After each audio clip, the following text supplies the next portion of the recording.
নমস্কার। আরেকটা ভিডিও নিয়ে চলে আসলাম আপনাদের মাঝে। অনেকেই কোশ্চেন করছেন, আমি সিএ করতে চাই, আমার কি কি ডকুমেন্ট লাগবে, কি কি ডকুমেন্ট আমার সিএ করতে লাগবে।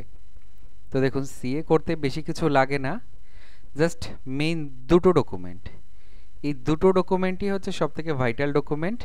এই দুটো ডকুমেন্ট থাকলে বাদবাকিগুলো ম্যানেজ করা বা জোগাড় করা কারোর পক্ষে খুব একটা কষ্টসাধ্য কোনো কাজ না।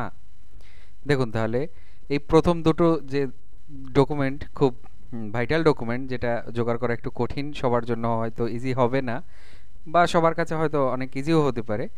প্রথম যে ডকুমেন্টটা সেটা হচ্ছে সব থেকে টাফ, সেটা হচ্ছে শিডিউল 1 এ বাংলাদেশ, পাকিস্তান, আফগানিস্তানের একটা নথি, যেটা প্রমাণ করবে আপনি ওই দেশের বাসিন্দা ছিলেন। এটা আপনাকে দিতেই হবে। ফর্ম ফিল আপের সময় এখন আপনি না দিলেও, যখন আপনার ভেরিফিকেশান হবে, মানে হিয়ারিং হবে, তখন আপনাকে নিয়ে যেতে হবে। এখন আপনি না দিয়েও ফর্ম ফিল আপ করতে পারেন। আচ্ছা, যে নথিটা আপনাকে প্রমাণ করবে যে আপনি ওই 3 দেশের কোনো এক দেশের নাগরিক ছিলেন, সেই নথিগুলো কি কি হতে পারে সেটা একবার তাহলে দেখে নিন। প্রথমে যে শিডিউল 1 সেই ডকুমেন্টটার ফরম্যাট নেম হচ্ছে শিডিউল 1 যাই হোক, শিডিউল 1 কি কি ডকুমেন্ট থাকে একটু এক নজর দেখে নিই চলুন, তাহলে বুঝতে পারবেন আপনারা আপনার কি কি ডকুমেন্ট লাগবে। শিডিউল 1 আছে আফগানিস্তান, বাংলাদেশ বা পাকিস্তান সরকারের জারি করা পাসপোর্টের অনুলিপি। মানে ওইসব দেশ থেকে আপনি পাসপোর্টে এসছেন, সেটার যদি কোনো কপি থাকে তাহলে আপনি সেটা শো করতে পারেন। গেল পুরনো পাসপোর্ট 14 আগের। ভারতে এফআরআরও বা এফআরও কর্তৃক প্রদত্ত নিবন্ধন শংসাপত্র বা আবাসিক পারমিট। মানে কেউ যদি এসে এখানে পারমিশন চায় এই এফআরআর অফিসে গিয়ে যে আমি এখানে থাকতে চাই দীর্ঘ সময়ের জন্য, সেরকম কোনো পারমিট যদি কেউ পায়, সেটা দিয়েও করা যাবে। অনেকে সেটা করে, যারা সচেতন লোক, যারা এইভাবে পাসপোর্টে এসে পারমিট চায়, তারা অনেকের কাছে তাদের কাছে থাকে, তো তারা সেটা দিয়েও বাংলাদেশের ডকুমেন্ট তাদের ওটাতেই বাংলাদেশের ডকুমেন্ট হিসেবে প্রুফ হয়ে যাবে। পাসপোর্ট থাকলে তো হয়েই যাচ্ছে নাম্বার 1 নম্বর পয়েন্টে। 3 নম্বরে আছে দেখুন, পাকিস্তান, বাংলাদেশ বা আফগানিস্তানের কোনো সরকারি কর্তৃপক্ষ কর্তৃক জন্ম সনদ, মানে বার্থ সার্টিফিকেট, যদি ওইসব দেশে আপনার বার্থ সার্টিফিকেট থেকে থাকে সেটা। তো এইটা একটা জিনিস মাথায় রাখবেন, এর জন্য ডেট অফ বার্থ সেম থাকে। ডেট অফ বার্থ সেম না থাকলে কিন্তু আপনার এটা ম্যাচ করবে না। ম্যাচ না করলে সেটা কিন্তু আপনার অ্যাকসেপ্টেড হবে না, সেটা অফিসার রিজেক্ট করে দেবে বা হোল্ড করে রাখবে। আপনাকে এমন দিতে হবে যেন সেটা ডেট অফ বার্থ ম্যাচ করে, এবং নামের বানান বা নাম এগুলো যেন সব ম্যাচ করে। সামান্য কিছু ভুল ত্রুটি হলে সেটা এপিডিপিট করে, কোর্ট এপিডিপিট করে ঠিক করে নেওয়া যায়। গেল নাম্বার 4 আছে আফগানিস্তান, বাংলাদেশ বা পাকিস্তানের স্কুল, কলেজ, বোর্ড বা বিশ্ববিদ্যালয় কর্তৃক জারি করা শিক্ষাগত সনদ, মানে এডুকেশনাল সার্টিফিকেট। এডুকেশনাল, সে আপনি প্রাইমারিতে পড়তে পারেন, হায়ার সেকেন্ডারিতে পড়তে পারেন, মাধ্যমিক দিতে পারেন ওই দেশের, সেরকম যে কোনো দেশের এডুকেশনাল যত সার্টিফিকেট আছে সে তার মধ্যে যে কোনো একটা কিছু আপনি দিতে পারেন, সেটা প্রাইমারি লেভেল হলেও চলবে। গেল 5 নাম্বার, আফগানিস্তান, বাংলাদেশ বা পাকিস্তান সরকারের তাদের কোনো সংস্থার দ্বারা জারি করা পরিচয়পত্র, মানে আইডি কার্ড, যেটা আমাদের এখানে যেমন আধার কার্ড আছে, ভোটার কার্ড আছে, ঠিক ওরকম টাইপের ওই দেশের যদি কোনো সরকার প্রদত্ত কোনো আইডি কার্ড হয় তাহলে সেটা অ্যাকসেপ্টেড এখানে এই বাংলাদেশি ডকুমেন্ট হিসেবে। নাম্বার 6 আছে আফগানিস্তান, বাংলাদেশ বা পাকিস্তানের সরকারি কর্তৃপক্ষ কর্তৃক জারি করা যে কোনো লাইসেন্স বা শংসাপত্র, যেমন সে ড্রাইভিং লাইসেন্স হতে পারে, ট্রেড লাইসেন্স হতে পারে, বিভিন্ন রকম যে লাইসেন্স হয়, কোনো অনুমতিপত্র হতে পারে, সেটা যদি থাকে সেটা ওই সরকারের মানে সিল মারা আছে বা সরকারি কোনো পেপারসে আছে, তো সেক্ষেত্রে সেটাও আপনার বাংলাদেশি প্রমাণ করবে, বাংলাদেশি বা ওই দেশের প্রমাণ করবে। আফগানিস্তান, বাংলাদেশ বা পাকিস্তান থাকা জমি বা ভাড়ার রেকর্ড, দলিল, মানে ওই দেশে থাকতেন, ভাড়ার রসিদ আছে আপনার, ধরুন কোনো বাড়ি ছিল না, সেক্ষেত্রে আপনি ভাড়ার রসিদ ওখানে ছিল, কারোর বাড়ি ভাড়া ছিলেন, সেটারও যদি পুরনো কোনো কপি থাকে সেটা দিলেও চলবে। বা জমির রেকর্ড আপনি করেছিলেন, আপনার জমি ছিল, জমির দলিল দিলেও চলবে। গেল 7 নম্বর পয়েন্ট। 8 নম্বর পয়েন্টে আছে এমন কোনো দলিল যা প্রমাণ করে যে আবেদনকারীর পিতা, মাতা, দাদু, ঠাকুমা, প্রপিতামহ, প্রমাতামহ উক্ত 3 দেশের আফগানিস্তান, বাংলাদেশ, পাকিস্তান নাগরিক ছিলেন বা আছেন। বাবা মার বা দাদু দিদারও, দাদু ঠাম্মার বা তার বাবা মার, মানে প্রপিতামহ, মাতামহ, এনাদের ডকুমেন্ট দিলে হবে, কিন্তু সেই ক্ষেত্রে একটা ব্যাপার খেয়াল রাখবেন, আপনি আপনার ধরুন আপনি আপনার দাদুর নাম দিলেন, দাদুর কোনো জিনিস পেয়েছেন সেটা দিলেন, ধরুন দাদার একটা দলিল পেয়েছেন বাংলাদেশের।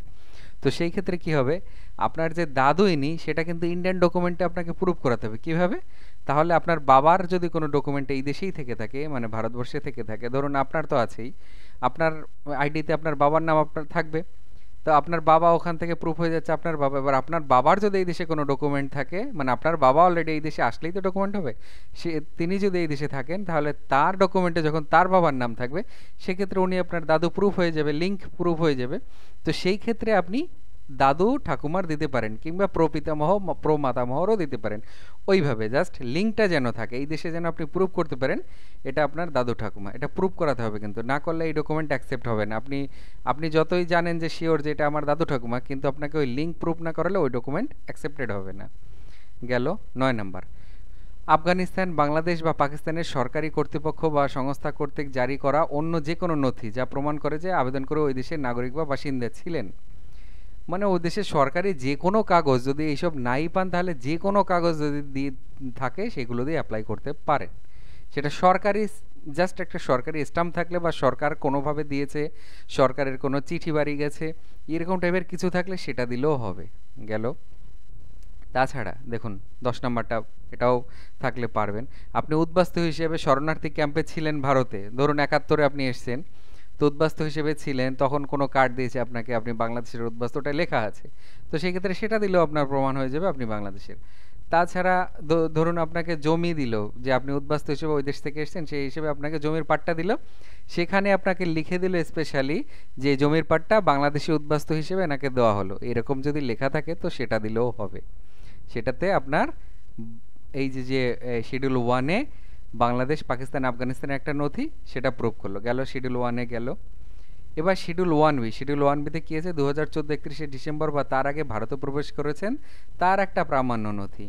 এই শিডিউল 1B মানে আপনি 2014 আগে ভারতের যে কোনো সরকারি কাগজ হলেই হয়ে যাবে। দেখুন সেই ক্ষেত্রে কি কি অপশন আছে, আপনার প্রচুর অপশন আছে, 20টা অপশন আছে। তার মধ্যে আপনার নিজের ভারতে প্রবেশকালে পাসপোর্ট লাগানো ভিসা, ইমিগ্রেশন স্ট্যাম্পের অনুলিপি, মানে এটা এটা থাকলে, এটা যদি ঠিকঠাক থাকে, নামের বানান সব ঠিক থাকে, ডেট অফ বার্থ সব সেম থাকে, তাহলে এই একটা ডকুমেন্ট আপনার দুই দেশের ডকুমেন্ট হিসেবেই কাজ করবে, আপনার বাংলাদেশের পাসপোর্ট। ঠিক আছে, এই ডকুমেন্টটা অনেক ভাইটাল ডকুমেন্ট। গেল। এটা আবার ঠিক থাকতে হবে, নাম বানান ডেট অফ বার্থ সব সেম থাকলে তবেই সামনে প্রেজেন্ট করবেন, নয়তো ওটা প্রেজেন্ট করলে অ্যাকসেপ্টেড হওয়া মুশকিল হয়ে যাবে যদি কোনো কিছু ভুল থাকে। সেক্ষেত্রে এফিডেভিট করানোও লাগতে পারে। ভারতে এফআরআরও বা এফআরও কর্তৃক জারি করা শংসাপত্র, যেটা আগেরটাও ছিল সেটাও হবে। বাংলাদেশের জনগণনা চলাকালে, ভারতের জনগণনা চলাকালে সেন্সাস কর্মীদের দ্বারা জারি করা স্লিপ, যখন জনগণনা হয় তখন বাড়ি বাড়ি একটা স্লিপ দিয়ে যায়, কতজন হলো সেই বাড়িতে, গণনা হয়েছে কি হয়নি, ওটা ওই স্লিপটার মধ্যে মোটামুটি একটা ডিটেলস থাকে, বাড়ির সদস্য সংখ্যা কত, ওই স্লিপটা যদি থাকে কোনো বিগত জনগণনায়, সেটা যদি আপনার নামে থাকে, বাড়ির কোনো কর্তৃর নামে থাকে, তাহলে সে ওই কাগজটা দিয়েও তার কাজ হয়ে যাবে। ভারতের সরকারি কর্তৃপক্ষ কর্তৃক, আচ্ছা এই ডকুমেন্ট, এই যে ভারতে অবস্থানকারী বসবাসের প্রমাণ, এই ডকুমেন্ট কিন্তু আপনার নিজের হতে হবে, এখানে বাবা মার দেখালে হবে না, এটা আপনার নিজেরই, যে অ্যাপ্লাই করবেন সিএ, এটা তার ডকুমেন্টই হতে হবে। গেল। ভারতের সরকারি কর্তৃপক্ষ কর্তৃক জারি করা লাইসেন্স, শংসাপত্র, পারমিট, যেমন ড্রাইভিং লাইসেন্স, আধার কার্ড ইত্যাদি, এইসব থাকলে আপনি সেটাও দেখাতে পারবেন। যদি আপনার আধার 2014 31শে ডিসেম্বরের আগে থাকে তাহলে সেটাই আপনার জন্য যথেষ্ট অ্যাপ্লাই করার জন্য সিএ। আবেদনকারীর নামে ভারতে জারি করা রেশন কার্ড, যদি পুরনো রেশন কার্ড থাকে সেটা দিলেও হবে। সরকার বা আদালতের পক্ষ থেকে জারি করা অফিসিয়াল স্ট্যাম্পযুক্ত চিঠি, কোনো চিঠি এসছে পুরনো আপনাকে, সরকারি কোনো চিঠি, যেমন আপনার বাড়িতে ধরুন প্যান কার্ড পাঠিয়েছে, সেই আপনার ঠিকানায় সেই প্যান কার্ডের যে চিঠি আছে সেটা থাকলেও হবে, পুরনো পুরনো ঠিকানা যুক্ত 14 আগের যদি স্ট্যাম্প থাকে, যেখানে 14 আগের ডেট প্রুফ হয়ে যায়, তাহলে ওটা দিলেও হবে। মানে সরকারি কোনো চিঠি যদি আসে সেটা দিলেও চলবে। আপনাকে যদি কোনো শুভেচ্ছা বার্তা পাঠায় কোনো সরকারিভাবে কেউ, সেটা দিলেও চলবে। আদালত থেকে কোনো নোটিশ পাঠায়, সেইটা পুরনো ডেটের আছে, সেটা দিলেও চলবে। ধরুন আপনার নামে কোনো কেস হয়েছিল কোনো কিছুতে, সেটা 14 আগে একটা নোটিশ এসছে আপনার বাড়ির আদালতের, সেইটাও আপনাকে প্রুভ করবে আপনি 14 আগে ইন্ডিয়াতে ছিলেন। গেল। আবেদনকারীর নামে ভারতে জারি করা জন্ম সনদ, মানে বার্থ সার্টিফিকেট যদি থাকে, সেটা আপনি দেখাতে পারেন। তবে এটা একটা কন্ট্রাডিক্টরি ডকুমেন্ট, মানে আপনি দেখাচ্ছেন সিএ অ্যাপ্লাই করে আপনি এই দেশের জন্ম না, আবার দেবেন বাংলা, মানে এখানকার যে ডুপ্লিসিটি করে আপনি যে ডকুমেন্ট বানিয়েছেন জন্ম সনদ সেটা দিলে, মানে বার্থ সার্টিফিকেট দিলে, তাহলে একটা কন্ট্রাডিক্টরি ব্যাপার আসে, মানে বৈপরীত্যের ব্যাপার আসে। তো সেই ক্ষেত্রে এইটা যতক্ষণ পারবেন এটা দেবেন না। যদি একান্ত কিছু না থাকে সেই ক্ষেত্রে এটা দিতেই পারেন, কিন্তু চেষ্টা করবেন এটা এড়িয়ে যাওয়ার, কারণ কন্ট্রাডিক্টরি ডকুমেন্ট। আবেদনকারীর নামে ভারতের জমি বা ভাড়ার দলিল, নিবন্ধিত ভাড়া চুক্তি, মানে আপনি কারো বাড়িতে ভাড়া থাকতেন 14 আগে এসে, সেই যদি কোনো ভাড়ার এগ্রিমেন্ট থাকে সেটা দিলে হবে। ভাড়ার দিতেন সেরকম কোনো রিসিপ্ট থাকলে, টাকা দিয়েছেন পেমেন্ট করেছেন, পুরনো রিসিপ্ট থাকলে সেটা দিয়েও আপনি অ্যাপ্লাই করতে পারবেন। প্যান কার্ড ইস্যুর তারিখ সহ প্রমাণপত্র, যেটা একটু আগে বললাম, এটা দিলেও চলবে। 10 নম্বর পয়েন্ট আছে কেন্দ্রীয় বা রাজ্য সরকার, সরকার কর্তৃক অধীনত সংস্থা, ব্যাংক বা অন্যান্য সরকারি কর্তৃপক্ষ কর্তৃক জারি করা যে কোনো নথি, সরকারি যে কোনো নথিপত্র ব্যাংকের থেকে হলেও সেটাও চলবে। কোনো গ্রামীণ বা শহর অঞ্চলে নির্বাচিত জনপ্রতিনিধি বা সংশ্লিষ্ট অফিসার, রেভিনিউ অফিসার কর্তৃক প্রদত্ত শংসাপত্র, মানে আপনার এমএলএ এমপি এরাও যদি আপনাকে লিখে দেয় পুরনো কোনো প্যাডে, তাহলে সেটাও অ্যাকসেপ্টেড, সেটাও আপনি আবেদন করার জন্য ইউজ করতে পারেন। আবেদনকারীর নামে থাকা ব্যাংক, সরকারি বা প্রাইভেট বা ডাকঘর অ্যাকাউন্টের বিবরণ ও রেকর্ড, বুঝতেই পারছেন ব্যাংকের বইঠই এইসব থাকলে সেইগুলো দিয়েও অ্যাপ্লাই করতে পারবেন। ভারতের বীমা সংস্থাগুলো, ধরুন এলআইসি টাইপের কোনো ডকুমেন্ট যদি আপনার থাকে, পুরনো করা আছে 14 সালের আগে, মানে 31শে ডিসেম্বরের আগে, তাহলে সেটাও অ্যাকসেপ্টেড এটা অ্যাপ্লাই করার জন্য। আবেদনকারীর নামে বিদ্যুৎ সংযোগ, মানে আপনি বাড়িতে কারেন্ট নিয়েছিলেন, সেক্ষেত্রে বিল কিংবা সেই সংযোগের যে প্রথম যে কাগজটা দেয় কোটেশন, সেটা দিলেও চলবে।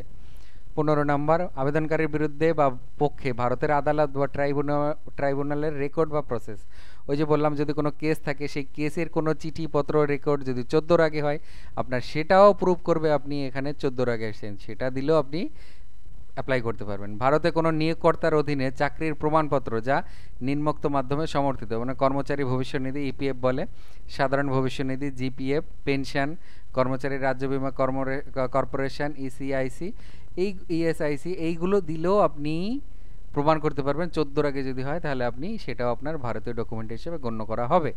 ভারতে জারি করা স্কুল ছাড়ার শংসাপত্র, স্কুল লিভিং সার্টিফিকেট, এটা যারা পড়াশোনা করেছে তাদের কাছে, 14 আগে এসে যারা পড়াশোনা করেছে তাদের কাছে থাকাটা খুব কমন ব্যাপার, এটা দিলেও হবে। ভারতের স্কুল কলেজ বোর্ড, মাধ্যমিক হায়ার সেকেন্ডারি এইসব সার্টিফিকেট যদি দেন তো সেটা দিলেও হবে। ভারতের নামে পৌরসভার ব্যবসা লাইসেন্স, মানে মিউনিসিপ্যালিটি থেকে আপনি ট্রেড লাইসেন্স করেছিলেন 2014 কোনো আগে, সেই তারিখের যদি কোনো ট্রেড লাইসেন্স থাকে সেটা দিয়েও আপনি অ্যাপ্লাই করতে পারবেন। তাহলে আপনার ভারতের প্রমাণপত্রর, ভারতে থাকার যে প্রমাণপত্র, 14 আগে ঢোকার যে প্রমাণপত্র, সেটা অ্যাকসেপ্টেড হয়ে যাবে। বিবাহের, 14 আগে বিয়ে করেছিলেন কাউকে, সেই রকম যদি কোনো একটা কাগজ থাকে সরকারি ইস্যু করা, বিবাহ ম্যারেজ রেজিস্টার করা, তাহলে সেই কাগজ দিয়েও আপনি আপনার এটা হয়ে যাচ্ছে। তাহলে বুঝতে পারছেন কী কী ডকুমেন্ট লাগছে, খুব একটা কঠিন ব্যাপার না এই ডকুমেন্ট জোগাড় করা, একটু মাথা খাটালে আপনি যে কোনো একটা ডকুমেন্ট জোগাড় করে নিতে পারবেন, কোনো অসুবিধা হবে না। গেল। এইবার দেখুন শিডিউল 1C, পূর্বে কোন দেশে ছিলেন তার ঠিকানা এবং ভারতে প্রবেশের ডেট অর্থাৎ তারিখের নোটারি এফিডেভিটের ডিক্লারেশন।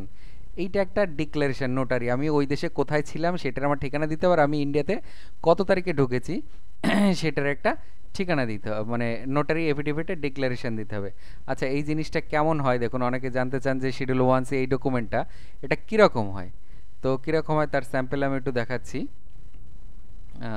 সেটা হচ্ছে এই যে ডকুমেন্টটা এরকম, এরকম একটা নোটারি, এরকম এখানে নাম থাকবে, আপনি কে, আপনি এখানে কোথায় আছেন, বাংলাদেশে কোথায় ঠিকানা ছিল, আর ইন্ডিয়াতে কবে ঢুকেছেন, এই যে ডেটটা এখানে অন্য একজনের আছে, যাই হোক এটার অত দেখাচ্ছি না, জাস্ট একটা স্যাম্পল। এরকম 10 টাকার একটা পেপারে, স্ট্যাম্প পেপারে নোটারি করে দেবে, উকিল টুকিল সই টই করে দেবে, এটা উকিল ধরলে ওরা বানিয়ে দেবে, কোনো ব্যাপার না।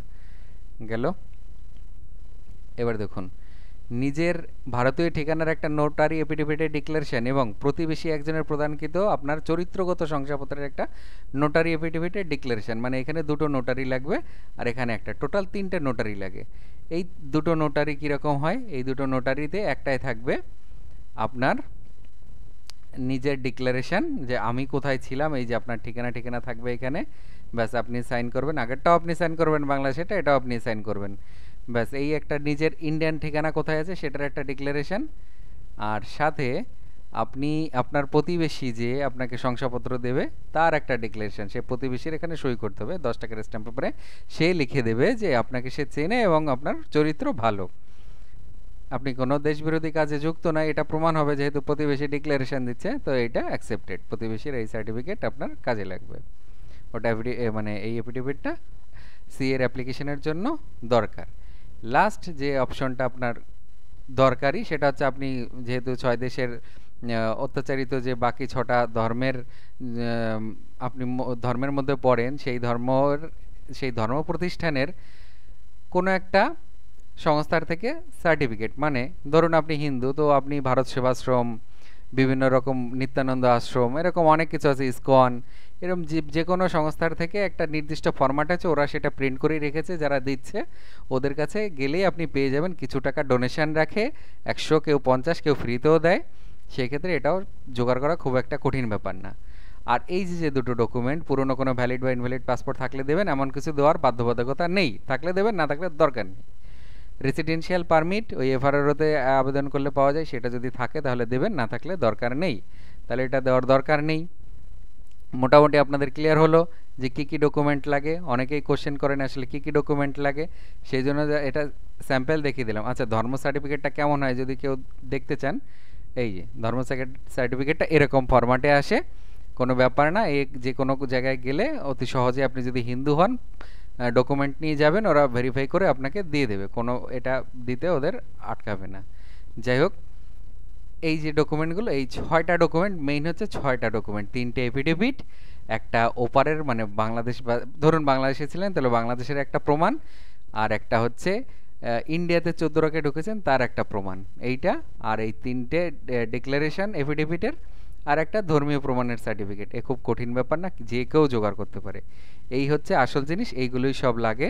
এগুলো জোগাড় করে জলদি সিএতে অ্যাপ্লাই করে আপনার নাগরিকত্ব নিয়ে নিন, পূর্ণ স্বাধীনভাবে বসবাস করুন। এত বড় সুযোগ হাতছাড়া করবেন না, কারোর কথায় কারোর প্ররোচনায় পা দেবেন না।